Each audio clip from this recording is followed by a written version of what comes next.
Good afternoon.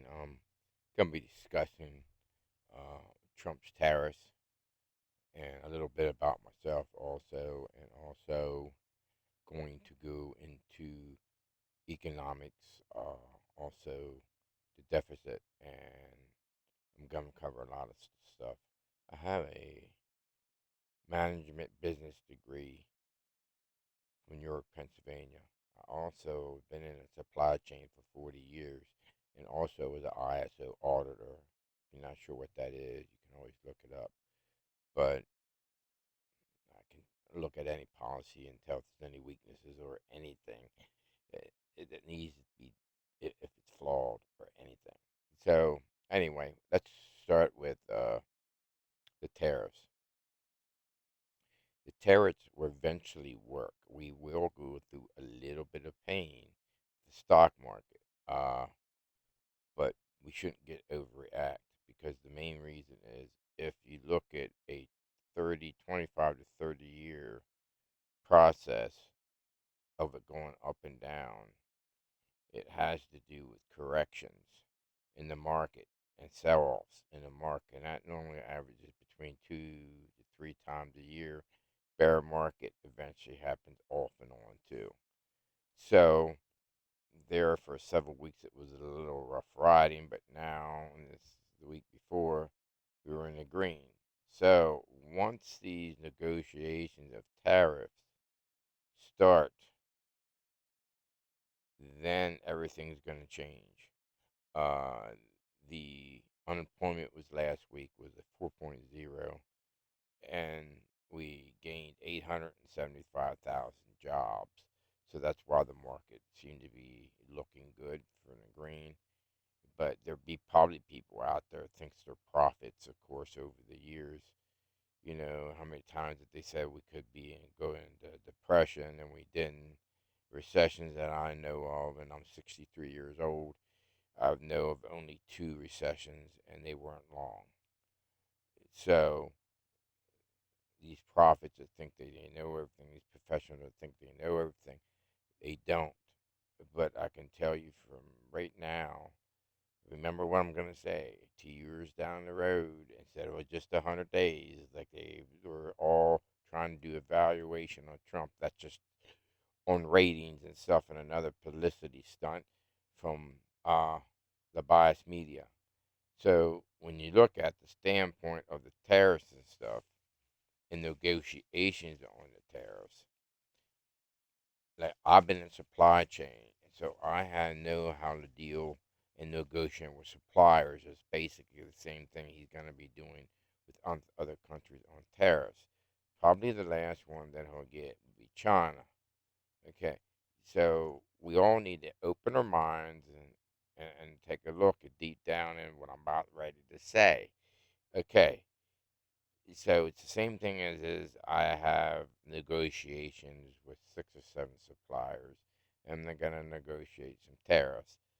So what I'm gonna do is look at their product and look at the costing and the pricing and everything, and see what basically the costing that goes involved in it, and look at tariffs also if it's costing more for the tariffs for it to be brought overseas if it comes from China or anywhere. So Donald Trump's going to look at this standpoint and say, okay. Of course, Donald Trump has a business degree also, probably a better business degree than I have. Even though he's went bankrupt one time, and he has successfully come back strong and be a billionaire. There is other ones that have done the same thing, but they're the kind that take the risk and make it work. And everybody complains about being a billionaire, they take a lot of risk. And the only way you become that way, you have surrounded people that you can trust to help run your business. But anyway, going back to the tariffs, is basically what's going to happen is we'll say Japan, Taiwan, and a couple other ones they negotiate with. Donald Trump's going to do. He's going to play this game because he knows China is eventually going to fold. So what he's going to do, we'll say Taiwan, Japan, and go, how about if it's a 10% across the board, yours or mind tariffs, and Trump will go, and Japan will say that seems to be pretty fine, and then Trump will go, the products that China is making, can you make those products in your country? And either Japan, Taiwan, or another country will be able to make that product, and hopefully we can make it in the United States eventually. But anyhow, then what will happen, instead of 1/4 of the revenue that we go buy from China that goes towards their income as a country, it will go to 1/4 to probably about half. And you're starting to see some layoffs in the country already, and containers being stalled. So it will get much worse, and Donald Trump's going to bring them to their knees eventually. Because like I said, he's going to take on all these other countries, and all these other countries go, yeah, that's more business for us. So we'll take them from China. Okay. So eventually, this thing's going to work out. And in 2.5 years to 2 years, this market is going to boom. And because there's a lot of restriction off of energy and everything that he has taken off. So everybody should feel comfortable with that. The other situation is we're going to bring part of, in the last 25 years, our deficits now is $37 trillion. We're paying $3 billion a day for just interest. Now, none of the presidents, they all seen this incline. Okay. So Donald Trump is the only one that had the balls to try to do something about it. Okay. Now we're going to put yourself in their shoes. If you're a business owner and you're losing money, what are you going to do? You're going to look for where the wasteful spending is, and you're going to get rid of it. And you're going to get rid of the overhead. And if anybody doesn't understand overhead, look it up. Basically, a lot of overhead is people don't actually manufacture the product. It is people that are pencil pushers, people on the computers, where the bureaucracy happens is where they just keep on taking that part of the business and making it larger, and then your income gets less, and then you get bigger agencies that it's senseless, where you can just pool a lot of agencies and they will have more responsibilities. But we got to remember, as a taxpayer, we're sooner or later we have to do something. Donald Trump's trying to do that, and everybody's bitching and complaining. You got uh, progressive Democrats is insane and out of their mind, blaming Donald Trump.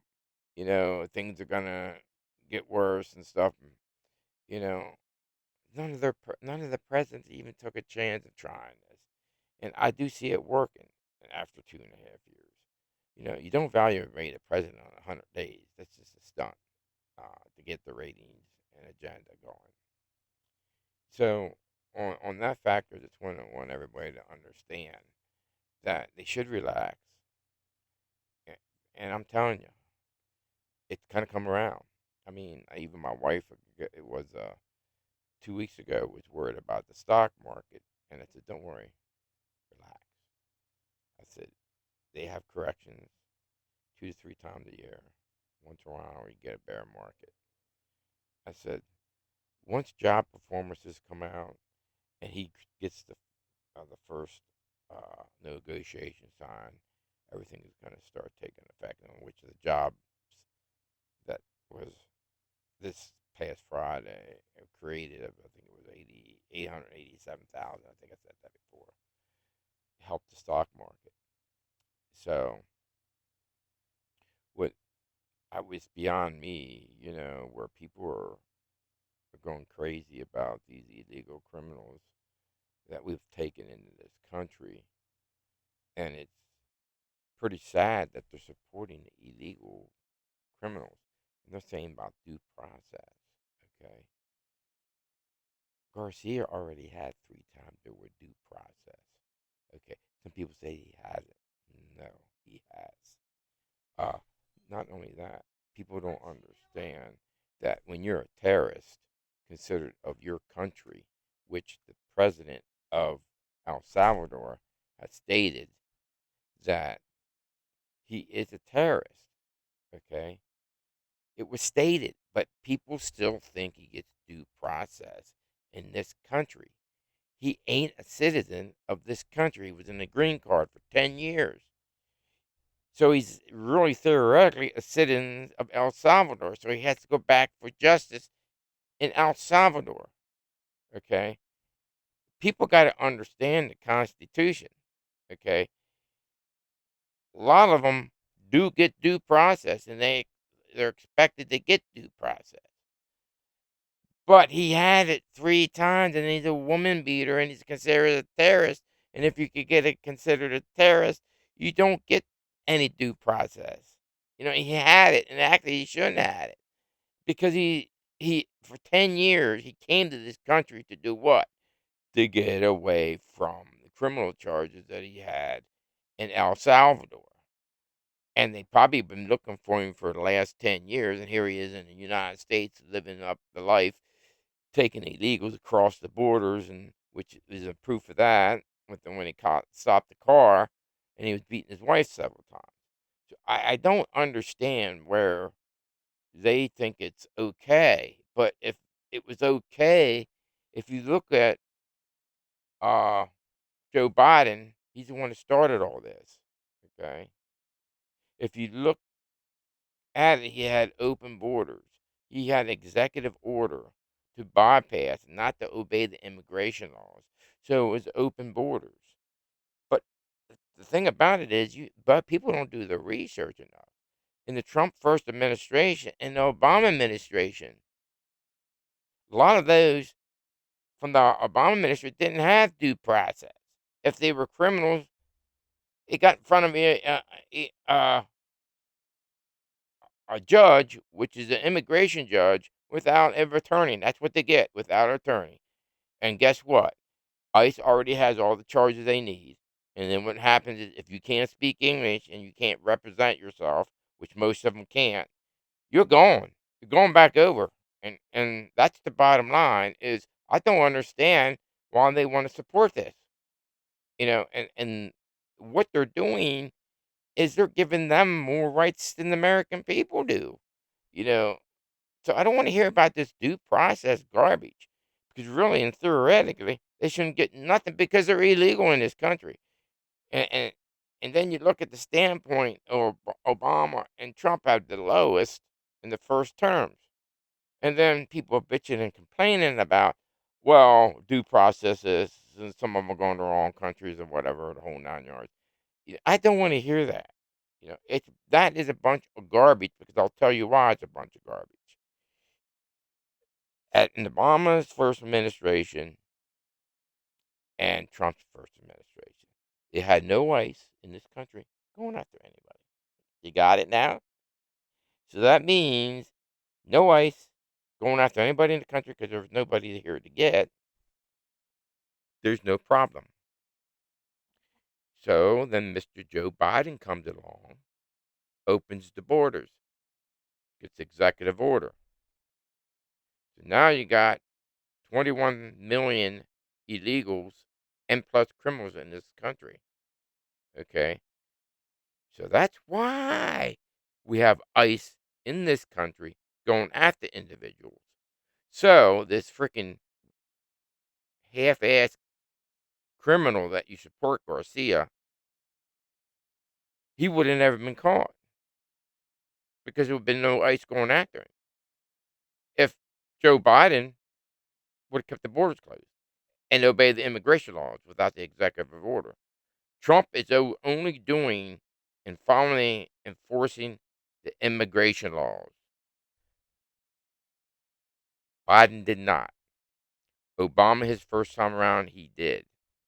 So with all these progressive Democrats bitching and complaining, you always want to bitch and complain and rant, but you have no solution to the problem. And if you're not sure what that is, you can give me a comment and I'll explain it all to you. Okay. So hopefully everybody has a good day and a wonderful evening. Goodbye to my next podcast, and I hope everybody enjoys it. I have some other videos. Maybe you want to hit the like button or subscribe button. I would very much so appreciate it. And my puppy dog here, I have, of course, the part of the podcast is Chloe. So we're going to say goodbye. We will talk to you again.